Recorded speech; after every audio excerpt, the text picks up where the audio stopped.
Hi, and welcome back everyone to Mike on Money. My name is Michael LeBlanc, Director and Senior Portfolio Manager at Canaccord Genuity Wealth Management. And thank you for joining us here today where we talk about everything financial, things that can help your financial planning, things that can help your portfolio, just your overall financial health. So join us every week where you can find out more things, get caught up on what's going on in the world, and see how you can improve your overall goal setting and financial plans for the future. With that, keep in mind everything that we talk about here today is educational only, for your information. Do not take it as advice. Everyone's situation is unique. Always go to a professional financial advisor or do your own due diligence before applying any of these strategies to your portfolio. You can always reach us at mikeonmoney.com. You can find more information there. Certainly you can find our contact information. Email us, make an appointment, give us a call, whatever is easiest for you. We're happy to help out in any way that we can. So with that, we're going to talk today about healthcare, global healthcare. It's top of everyone's mind this day. Of course, we've got the ongoing pandemic. Everyone's talking about the vaccines, the treatments, and how does that affect investing? Should you have healthcare in your portfolio? What does that look like? And how you can go about it safely, investing into healthcare in your portfolio. So I'm going to give you a caveat before we get started. I'm not a huge fan of the pharmaceutical industry as a whole. So all that means, though, is there's a lot of inherent risk, especially on the development side. So there's a lot of juniors, startup research firms that, of course, they're out there developing drugs, even pre-pandemic, they're out there developing pharmaceutical medications. And, they got to go through phase 1, phase 2, phase 3. And of course, that's where we are with the vaccines now in the phase 3 trials. And that's where they move to approval levels. There's a lot of those stages that are very capital intense, which means they raise a lot of capital.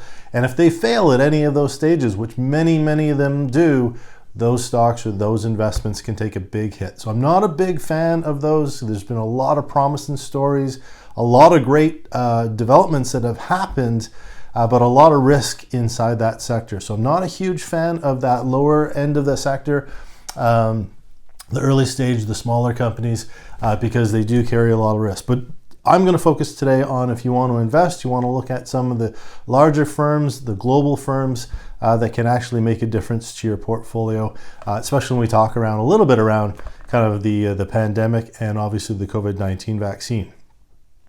So when we talk about that sector as a whole, it is quite large. In fact, global spending on healthcare is about 7.8 trillion, and that's forecasted to go to about 10 trillion by 2022. It's the second largest sector in the S&P 500 right now. It's got a lot of big companies with a lot of solid balance sheets with great cash on hand to continue to grow, pay dividends.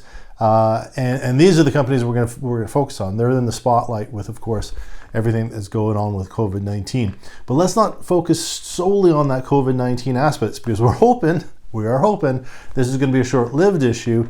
What do these companies look like in the longer run? How have they performed in the past? And I always like to look at how they've performed in downturns. So when we look at that sector, if we look at the early 90s, they did outperform by about 16% compared to the underlying indexes. Through the 9/11 crisis, they outperformed by 8.8%. And even when we go back to the Great Recession, it outperformed by about 10%. So it is a sector that doesn't necessarily correlate with with the broad indexes. They do well during more difficult times in the market. So it's well worth to consider having an exposure there in your portfolio, as they may, outside of what's going on with the pandemic, they may be a good hedge or at least good performers during the difficult periods in the market. So let's look at the COVID-19 situation. Well, the governments globally have poured about $10 billion into the research around the vaccines. So there's obviously a lot of money flowing in there. There's currently about 6 different companies in final stages of clinical trials to bring the vaccine to market. We've heard in recent news, of course, Pfizer and Moderna have come out with over 90%. Now both of them saying about 95% effective rate on those vaccines. Around the world, there's about 4 billion forward purchases. So countries who have negotiated to be able to buy those vaccines when they're ready, to try to get get that distributed through the population. And we got to maximize that supply really quickly, which we're going to talk about. Development's one thing, but then obviously getting the supplies out to the world and making that happen. And also, spreading that manufacturing capacity around the world, because if you can imagine, take Pfizer, for example, the 7 billion people plus in the world. Pfizer's vaccine is actually a 2-stage vaccine, so you require 2 dosage. So that's 14 billion vaccines that have to get out there. Pfizer's not going to be able to do that on their own in a short period of time. So let's take a look at the companies who are actively working on that. And here they are, not a complete list of all of them, but we got Roche, AstraZeneca, GSK, Johnson & Johnson, a big distributor and working on their own vaccine, Novartis, Merck, Pfizer, all working on a vaccine treatment. There's also a lot of them working on the testing kits, which of course are going to still play a vital role as that vaccine rollout gets to the world. And Medtronics, which is working on the ventilators, making them cheaper, faster to get them out, and the global supply of them as we go into the second wave. I mean, this is going to be the big challenge, is treating people who do actually get exposed to that. So really important to look at these companies, because if you look at, again, going to the Pfizer example, in order to get that rolled out, there's going to be a cooperation among these companies. It's going to be a shared production to get enough volume produced in a very short period of time to get that rolled out to the world, not just Canada, not just the United States, but of course globally, the need for that vaccine. And it's going to have to be a joint effort between a lot of these companies. And that's what we're looking for. So when we talk about the vaccine itself, trying to pick the company that's going to win, and there may be a few of them. The vaccine might be developed by 2 or 3, and countries might be buying them from multiple sources in order to get the volumes they needed. So there might be variations as to which vaccines are being used. So trying to bet just on one of these things, one of these companies, I think is going to be tough in the portfolio. I think a broader approach is going to be important. And I believe sticking with the larger companies who have more diverse income base, this is going to be obviously a bit of a win for the revenues, but at the same time, they're very diversified as they work through this process. We look globally. There's a lot of other ones out there: Abbott, Intuitive, Lilly, the Novo Nordisk is another one, Novartis, Amgen, the Bristol Myers of the world. It's a very broad market, and this market makes up, the average market size of these companies is about $2.14 billion in market cap. So they're not tiny companies. They're well established. They've got good cash flows. It's really important to look at adding these to your portfolio, especially now. I think it's really interesting time to take advantage of that and put it into your portfolio. Because if you think about it, not just currently, but as we look moving forward at healthcare, I mean, yes, there's the COVID-19 treatment, and obviously that's going to be ongoing. We've got the vaccine that's going to be ongoing, but also global increase in demand. Emerging markets, middle class is expanded massively. As emerging markets move into a middle class, they demand higher and more access to healthcare. So that means more revenues, more money being spent there. There's the aging baby boomers in the North American and other populations around the world, obviously taking on more healthcare, utilizing more healthcare from the governments or the insurance companies more and more as we age. Historic recessionary resilience in this sector, as we talked about before. It's a strong sector performance, certainly in the last 3 recessions. It's held up through this pandemic. A little bit of different twist because the pandemic, of course, is focused around the healthcare industry.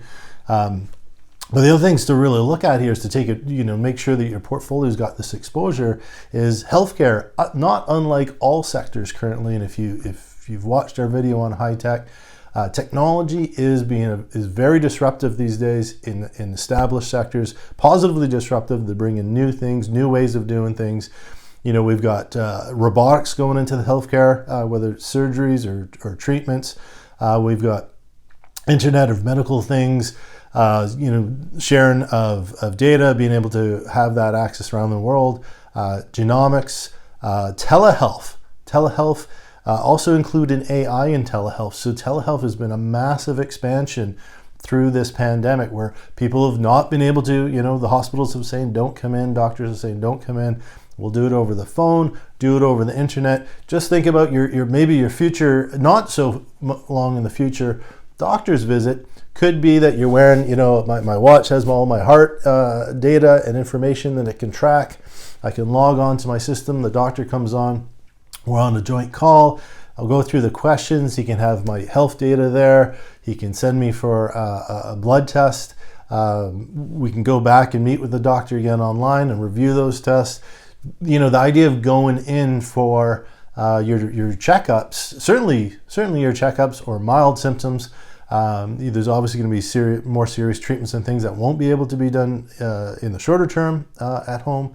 But that area is going to expand, not just for kind of everybody in the general population, but really think about those regional, people in rural areas that can't necessarily get into their doctors, or people with limited capacity for movement and getting around. They'll be able to use that. And again, looking back at those emerging markets, think about how much more they're going to be able to take advantage of those lower cost ways of doing things.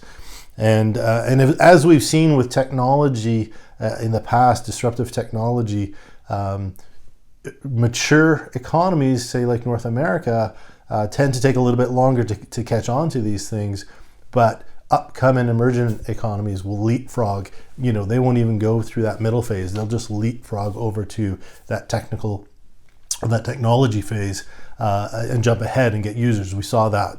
Cell phone usage was a big example where, emerging markets, everyone had a cell phone, kind of more cell phones than number of people living there versus North America. While today we have caught up and have massively used it. But for a long time, people were still relying on landlines.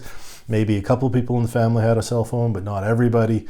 And that took a bit longer time in the more mature markets out there. So we will probably see that leapfrog a lot in the emerging markets. So a lot of opportunity for growth in this sector. I think it's really worthwhile taking a look at. Look at those large cap names. Certainly in our portfolio, Johnson & Johnson's one of my favorite. Very diverse base, performed very well over a long period of time. They are involved in the vaccine production or development. And they will very likely be in that group that will participate in the distribution of a vaccine when it comes out, or as I said, probably multiple vaccines as they come out. So I do like that one. If you're looking for if you're just going to dip your toe in it and you're a little worried about, picking the right name, there's a lot of good ETFs out there. I do like one by Evolve called Life. This ticker symbol is Life. It's a really good diversification. Sticks with the larger companies, and they also use a call writing option. I won't get into that strategy today, but they try to throw off a 7% income distribution per month, annualized, but distributing the 7% per month from that ETF, which if you're looking for cash flow while you're invested, it's a very interesting and unique way to approach it. And I do think they're doing a really good job there. So do take a look at that or give me a call. Happy to help you out with looking at that and seeing how it might fit into your portfolio. If you want to get a hold of us, thanks for joining us as always, but get a hold of us, go to mikeonmoney.com. You can sign up to our newsletter there. We're just starting our podcast, so these are going to be available on podcasts. You'll be able to access that from there. We do weekly webinars every Tuesday at noon where we do a market recap for the week. What happened last week, what's happening next week, and we also take a dive into hot topics that are going on that week that we have to go deeper into. We do these regular videos, Mike on Money. We try to get those out weekly. We put out cash management or guaranteed rates. People who are looking for that the GICs or just getting the top interest that they possibly can these days. We run that. We have regular commentaries. You can follow us on social media. We put those out. And we host regular live events with experts around the world. So go to Mike on Money. Check us out there. If you have any suggestions or you want to let us know what you thought of this, love to hear from you. Reach out. Tell us any topics you'd like us to take a deep dive into. We're always looking for ideas and happy to accommodate those. So with that, thank you and have a great day.